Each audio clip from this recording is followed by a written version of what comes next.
അപ്പോൾ ദേ നമ്മുടെ കുട്ടീസ് എല്ലാവരും കരോളിന് പോകാനുള്ള തയ്യാറെടുപ്പിലാണ് ട്ടോ. അപ്പോൾ ഡ്രസ്സൊക്കെ ഞങ്ങൾ ഉച്ചയ്ക്ക് പോയി എല്ലാവരും വാങ്ങിയൊക്കെ വന്നിട്ടുണ്ടായിരുന്നു. പിന്നെ കൊട്ടാനുള്ള ഡ്രമ്മ് പോലത്തെ സാധനം ഒക്കെ വാങ്ങിയൊക്കെ വന്നത്. അപ്പോൾ മക്കൾ തന്നെ പോയി കൊടുങ്ങല്ലൂർ പോയിട്ട് സൈക്കിൾ ചവിട്ടിയാണ്ട് പോയൊക്കെ വാങ്ങിക്കൊണ്ട് വന്നത്. അവരുടെ ആഗ്രഹമല്ലേ. അപ്പോൾ അവർ കഴിഞ്ഞ വർഷം ഇങ്ങനെ പോയിട്ടുണ്ടായിരുന്നു. അപ്പോൾ ദേ മാണിക്കനെ നമ്മൾ കുപ്പായൊക്കെ ഇടിപ്പിച്ച് റെഡി ആക്കിയിട്ടുണ്ട് ട്ടോ. ഇനി വയറെല്ലാനൊക്കെ ഒന്ന് സെറ്റ് ചെയ്തൊക്കെ കൊടുക്കണം. അപ്പോൾ ഡ്രസ്സൊക്കെ ഇട്ട് നല്ല ടൈറ്റിലൊക്കെ കെട്ടി കൊടുത്തിട്ട് ഞാൻ ദേ കൊച്ചിന് പിന്നെ വയറെല്ലാനും വെച്ച് സെറ്റാക്കി പിന്നൊക്കെ കുത്തി റെഡിയാക്കിയൊക്കെ കൊടുക്കുകയാണ്.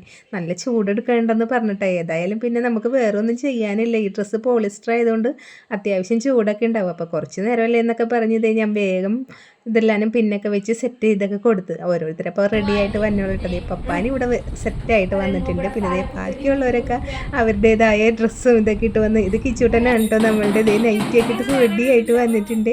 പിന്നെ ഇതേ ഒന്ന് ജസ്റ്റ് ഒന്ന് പ്രാക്ടീസും കൂടി നോക്കിയിട്ട് നമ്മുടെ മക്കൾ ഇതേ റെഡി ആയിട്ടോ.